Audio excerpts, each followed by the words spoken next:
अपने पार्ट 3 की बात करेंगे आगे के, यानी उदारवादी राष्ट्रवाद के क्या मायने थे। तो देखिए, यूरोप में 19वीं सदी के शुरुआती दशकों में राष्ट्रीय एकता से संबंधित विचार उदारवाद से जुड़े थे। तो ये किससे जुड़े थे? उदारवाद से जुड़े थे। अब देखो, अपन उदारवाद की बात करें, एक मिनट, ये क्या है कि देखो, उदारवाद का शाब्दिक अर्थ है वो क्या है। तो उदारवाद का अपन शाब्दिक बात करें तो संसद और संविधान के माध्यम से एक प्रतिनिधि सरकार के लिए क्या है, उदारवाद चाहता है कि पूंजीवादी व्यवस्था खत्म हो और वस्तु की आवाजाही पर राज्य द्वारा लगाया गया कर है वो खत्म हो और कानून के समक्ष सब क्या हो, समान हो।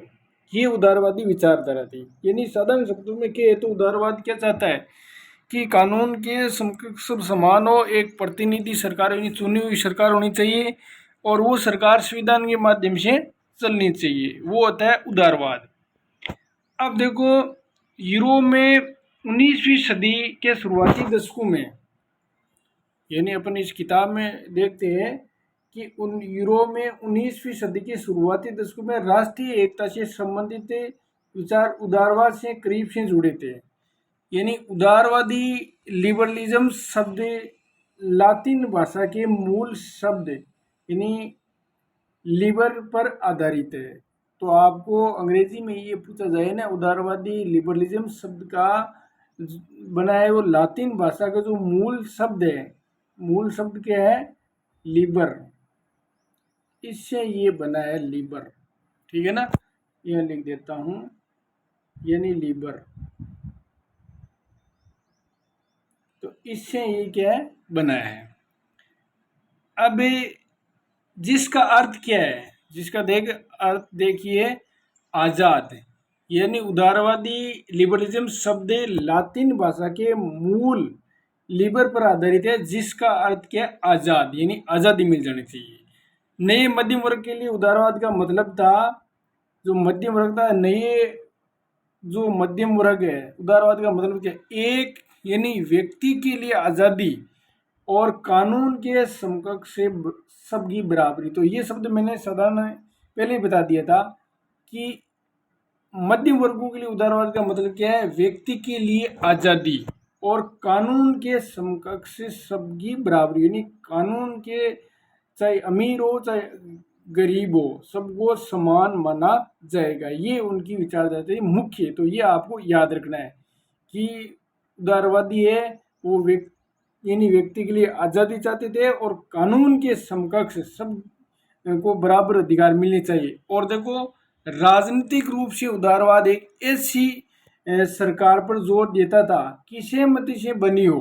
तो ये भी इम्पोर्टेंट है कि राजनीतिक रूप से भी उदारवाद एक ऐसी सरकार पर जोर देता था जो सहमति से बनी हो, मतलब सभी की राय, जनता की राय से एक प्रतिनिधि सरकार है वो बनी हुई, चुनी हुई सरकार हो, जनता की सहमति से बनी हो, तो वो उस पर भी उदारवादी है वो जोर देते थे।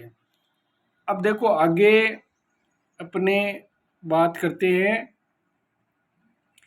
कि फ्रांसीसी क्रांति के बाद, देखो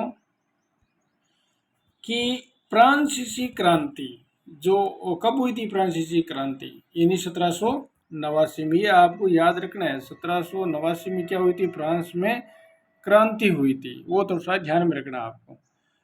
और फ्रांसीसी क्रांति के बाद से उदारवाद, निरंकुश शासक और पादरी वर्ग के विशेष अधिकारों की समाप्ति, संविधान तथा संसदीय प्रतिनिधि सरकार का पक्षधर था। तो जब फ्रांस में क्रांति हुई तो उदारवाद है वो निरंकुश शासक जो राजा था ना, उसके अधिकार, और पादरी वर्ग कल ही अपन पढ़ा था, जिसके पास है वो एक शक्तिशाली वर्ग था, उसके पास कई अधिकार थे। उनकी क्या समाप्ति और एक संविधान बनना चाहिए और संसदीय प्रतिनिधि सरकार का पक्षधर, यानी संसदीय प्रतिनिधि सरकार का पक्षधर था कौन? उदारवाद। देखो एक बार पुनः उसको देख लीजिए, मैं साधारण शब्दों में बता देता हूँ कि उदारवाद है वो क्या है, संसद और संविधान के माध्यम से प्रतिनिधि सरकार पर सबसे ज़्यादा जोर देता था कि उदारवाद संसद के माध्यम से सरकार चलाना चाहता और संविधान के माध्यम से और चुनी हुई सरकार के माध्यम से। तो ये आपको थोड़ा सा ध्यान देना है। 19वीं सदी के उदारवादी निजी संपत्ति के स्वामित्व की अनिवार्यता पर बल देते थे।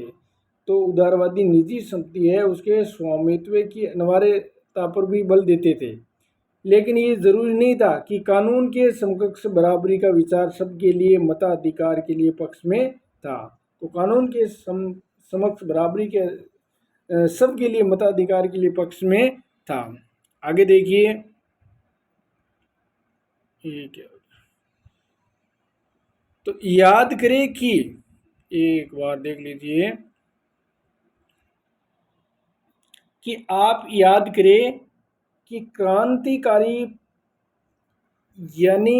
क्रांतिकारी फ्रांस उदारवादी प्रजातंत्र का पहला राजनीतिक प्रयोग था।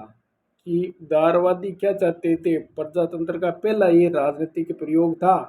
और वहाँ है जो मत देने और चुने जाने का अधिकार केवल संपत्तिवान पुरुषों को ही हासिल था।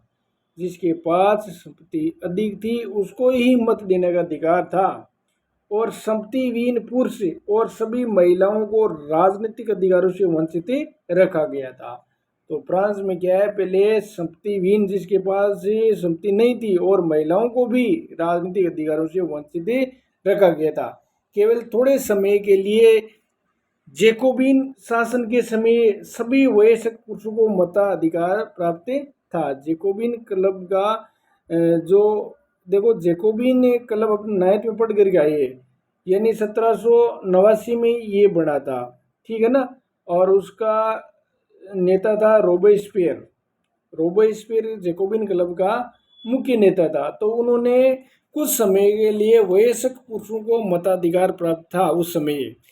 तो देखो मगर नेपोलियन की संहिता पुनः सीमित अधिकार वापस आई। जो आपने ये पढ़ा है ना कि नेपोलियन की संहिता अपन पीछे पढ़ कर गए 1804 में उन्होंने बनाई थी। किसने? नेपोलियन ने। तो नेपोलियन ने ये जो है उन्होंने ये क्या है पुनः अधिकार है वो सीमित कर दिया था। किसने? नेपोलियन ने अधिकार है वो सीमित कर दिए थे वापस, क्योंकि वो वापस सारे अधिकार नेपोलियन है अपने हाथ में ले लेता है। अब देखो आगे अपन देखते हैं, तो उसने महिलाओं के अवयस्क दर्जा देते हुए, यानी वयस्क का तो मतलब एक अपन जैसे वर्तमान में 18 वर्ष मानते इस तरह वयस्क, तो अवयस्क मतलब आयु से कम यानी वयस्क भी नहीं थे, यानी महिलाओं को अवयस्क दर्जा देते हुए उन्हें पिताओं और पतियों के अधीन कर दिया गया। यानी महिलाओं का है वो अधिकार छीन करके पिताओं और पतियों के अधीन कर दिया गया था। पूरी तरह महिलाओं पर पाबंदी लगाती थी उन्होंने।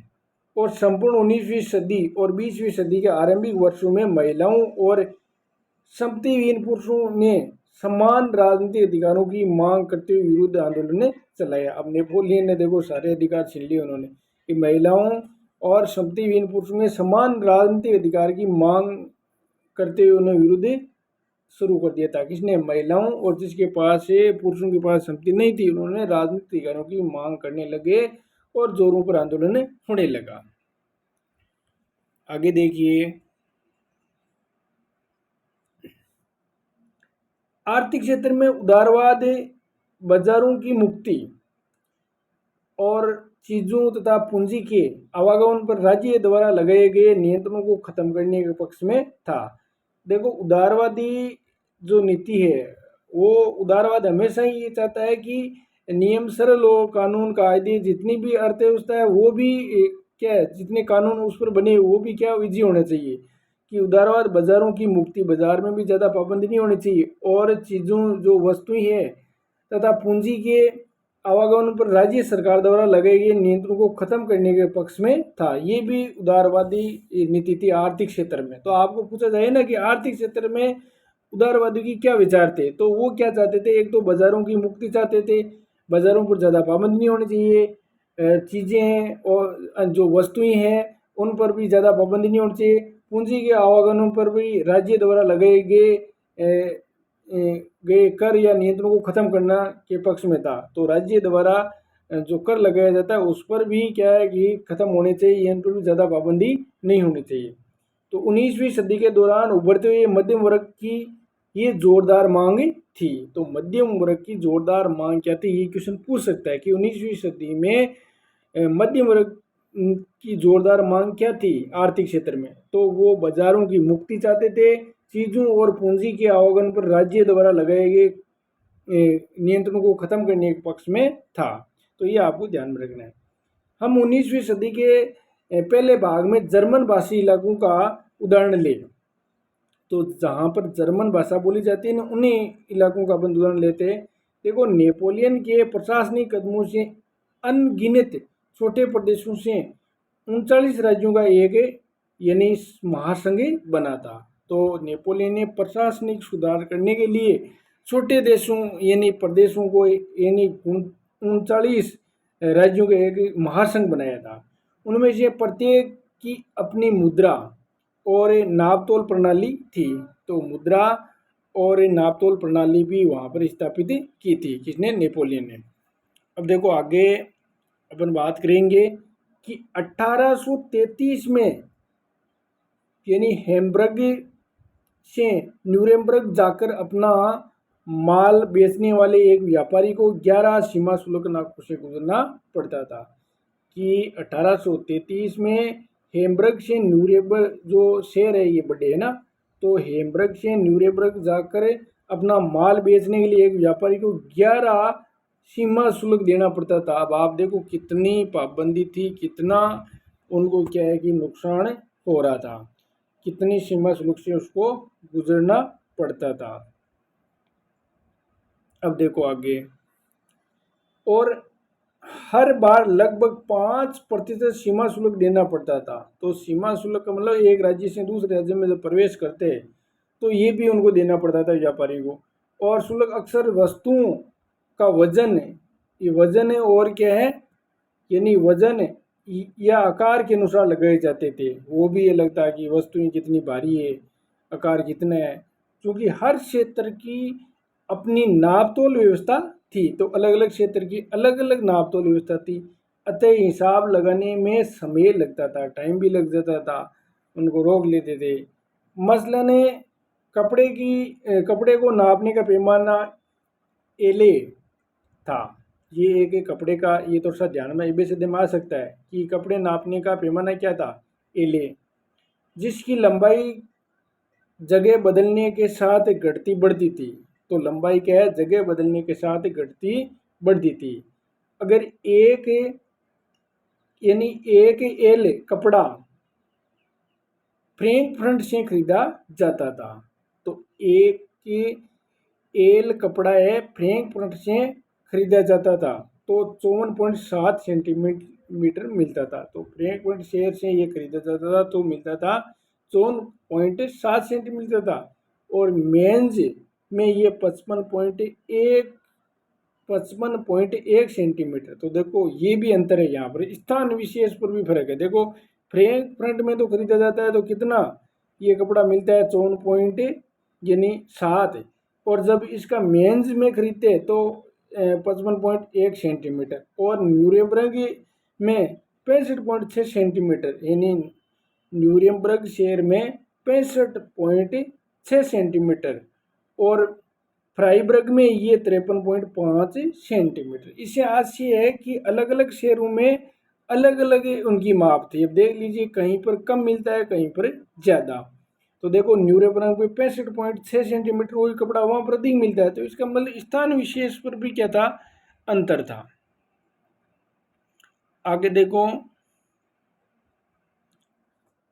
नए वाणिज्य वर्ग ऐसी परिस्थितियों को आर्थिक विनिमय और विकास में बाधक मानते हुए एक ऐसी एकीकृत आर्थिक क्षेत्र के निर्माण के पक्ष में तर्क दे रहे थे कि भाई वाणिज्य क्षेत्र वर्ग क्षेत्र में जो परिस्थितियां आर्थिक विनिमय जो लेन देन का काम है वो बाधक बनते हुए एक एकीकृत आर्थिक क्षेत्र के निर्माण में, यानी एक एकीकृत होना चाहिए कि अलग अलग जैसे माप है, अलग अलग जैसे पैसे है, तो इस तरह के एकीकृत आर्थिक क्षेत्र के निर्माण के पक्ष में तर्क दे रहे थे जो विचारक है कि एक एकीकृत होना चाहिए आर्थिक क्षेत्र में, वो नियम सब पर एक जैसे होने चाहिए, जहाँ वस्तु लोग और पूंजी का आवागमन बाधा रहित हो, कि वस्तुएं और लोग है पूंजी का जो लेन देन है उस पर बाधा रहित हो, जो नियम कानून का आदि इतने कठोर नहीं होने चाहिए, ये उदारवादी चाहते थे। 1834 में परसा की पहल पर एक शुल्क संघ जोल यानी जोल वेराइन, देखो 1834 में परसा की पहल पर, तो परसा ने एक पहल रखा था, परसा क्या एक देश है, तो उन्हें एक शुल्क संघ जोल वेराइन, क्या है जोल वेराइन स्थापित किया था, जिसमें अधिकांश जर्मन राज्य शामिल हो गए थे। ज़्यादातर इस संघ में अधिकांश जर्मन राज्य वो शामिल हो गए थे।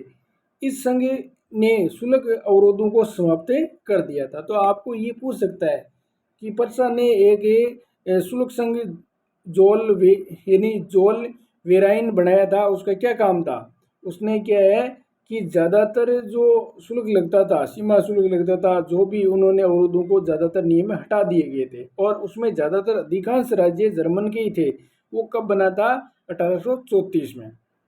और मुद्राओं की संख्या 2 कर दी गई थी। मुद्रा भी पहले अलग अलग ज़्यादा थी, उसकी निश्चित कर दी कि केवल 2 ही मुद्रा रहेगी, जो उससे पहले 30 से ऊपर थी। अब देखो पहले कितनी मुद्रा थी, यानी 30 से ज़्यादा थी, अब केवल निश्चित की इन 2 मुद्राओं के माध्यम से काम चलेगा।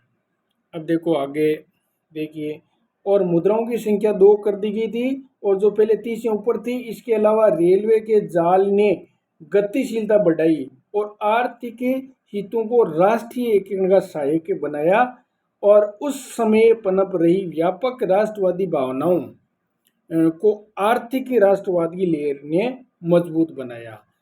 तो जो आर्थिक मतलब क्या है कि उस समय पनप रही व्यापक राष्ट्रवादी भावना, क्योंकि राष्ट्रीय जब फ्रांस में क्रांति हुई तो राष्ट्रीय भावना अन्य देशों में भी पनप रही थी, जो यूरोप के अन्य देश थे, तो आर्थिक राष्ट्रवादी लहर को मजबूत बनाए थे। तो आर्थिक क्षेत्र में भी ये क्या है, सुधार चाहते थे। तो आपको यहाँ याद रखने की बात क्या है कि 1834 में परसा की पहल पर एक शुल्क संघ का नाम याद रखना है, जोल वेराइन, ये बनाया गया था। उसमें क्या था कि ज़्यादातर जर्मन राज्य सम्मिलित हो गए थे, और इसका मुख्य काम क्या था?